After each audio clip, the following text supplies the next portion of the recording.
Pemilihan ini semua dilakukan oleh saudara Nick daripada Gagasan Titiwangsa, NGO yang bergerak begitu aktif di Kampung Baru.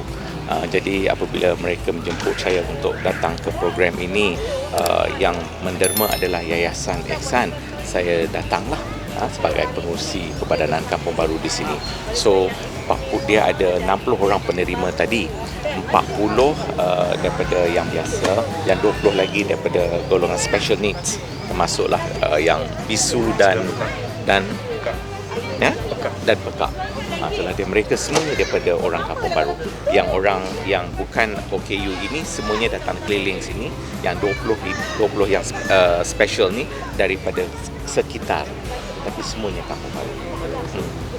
Untuk menyumbang tu pula bagaimana? Untuk infak Ramadan tu sebelumnya ada tak, ataupun akan datang ada tak? Well, kalau saya difahamkan, Yayasan Ihsan ni pagi tadi pun mereka buat benda yang sama di Kampung Pandan, di Masjid Syafi'i.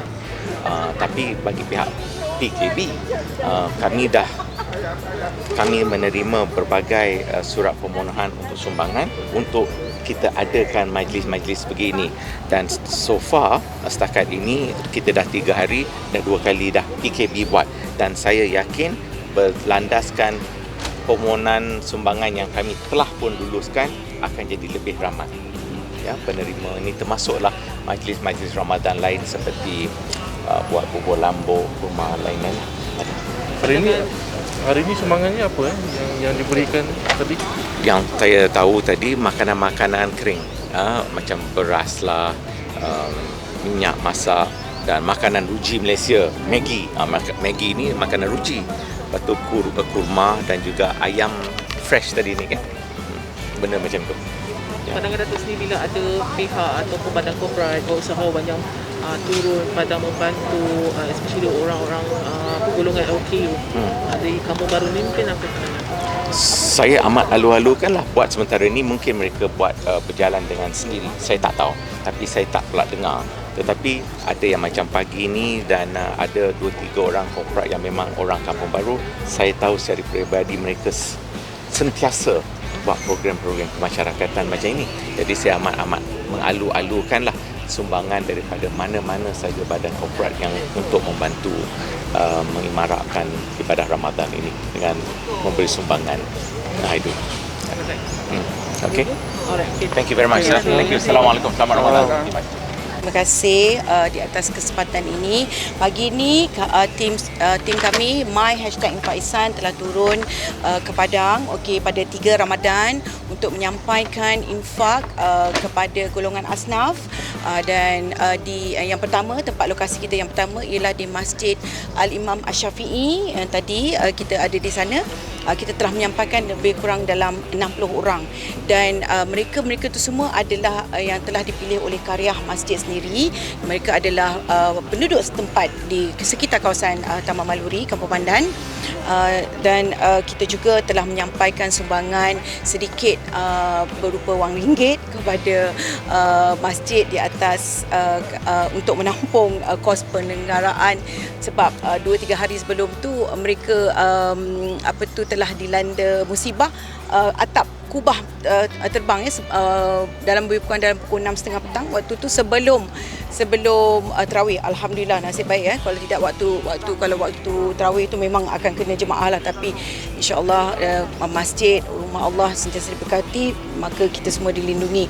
Dan saya nak ucapkan ribuan terima kasih kepada pengurusi di sana dan juga seluruh ahli Jawatankuasa Syariah kerana membenarkan kami menyampaikan niat kami berinfak dan menggunakan masjid, mengimarahkan masjid. Dan di sini hari ini kami turun di Kampung Baru atas kerjasama dengan tadi Dato' Effendi, penduduk setempat. Kita menyampaikan juga pada 60 orang juga keperluan asas kotak dalam standard. Sebenarnya kotak #InfakIhsan tu kita ada keperluan asas seperti beras, gula, tepung, lepas tu kita bagi bali, dan juga kita bagi kurma sebenarnya Ramadan ni, dan kita ada minyak masak, Maggi semestinya lah kan, dan kita ada sardin, kopi dan juga gula dan juga Milo. So itu adalah keperluan asas di dapur. Dan hari ini juga kita bagi ayam dan juga ikan belaling. So jadi kita haraplah kata orang semangat kami yang kecil ni tapi daripada hati kami yang besar dapat dimanfaatkan khususnya sempena bulan Ramadan, bulan kemenangan, bulan keampunan dan bulan kemuliaan. Tim saya dah design, dia dah buat perancangan. Okey, hari Sabtu ni kami akan turun ke Great. Okey, lebih kurang dalam kami akan menyantuni sumbangan kami akan sampaikan lebih kurang dalam 100 dan ada lebih kurang dalam 300 orang akan beriftar bersama-sama dan kerjasama sekali lah dengan penduduk sepatan di sana dan juga masjid di sana.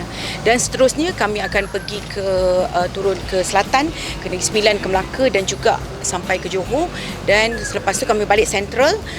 Bila balik Central kami akan berbuka puasa dan juga terawih dan juga moreh sekali dengan anak-anak yatim. Okey, kalau anak yatim tu selalunya kami santuni di rumah saya macam tu. Sebab kalau kita buat di hotel, kadang-kadang separuh hotel tu dia tak ada dia punya keperluan asas, dan kalau kita buat di rumah anak-anak yatim kadang-kadang tak ada juga keperluan untuk kita untuk terus beribadat berjemaah macam tu. Di rumah saya sendiri pun tiap malam saya buat salat tarawih. Kita panggil imam jemputan terdiri daripada kari-kari tilawat Al-Quran peringkat kebangsaan macam tu, dan kita jemput sahabat andai ke juga jiran tetangga, orang-orang setempat yang kata orang yang tak dapat peluang nak bersolat di masjid lah, kita buka pada siapa-siapa dan kita juga raikan, kita tutup dengan moreh semua macam tu. So jadi kalau misalnya bila akhir Ramadan tu nanti 10 akhir Ramadan, insyaAllah kita akan buat qiyam juga sama-sama kat situ. Itu je lah, dan kemungkinan lepas kita akan pergi ke Pantai Timur disebabkan logistik mungkin kita sejauh sampai Kuantan macam tu.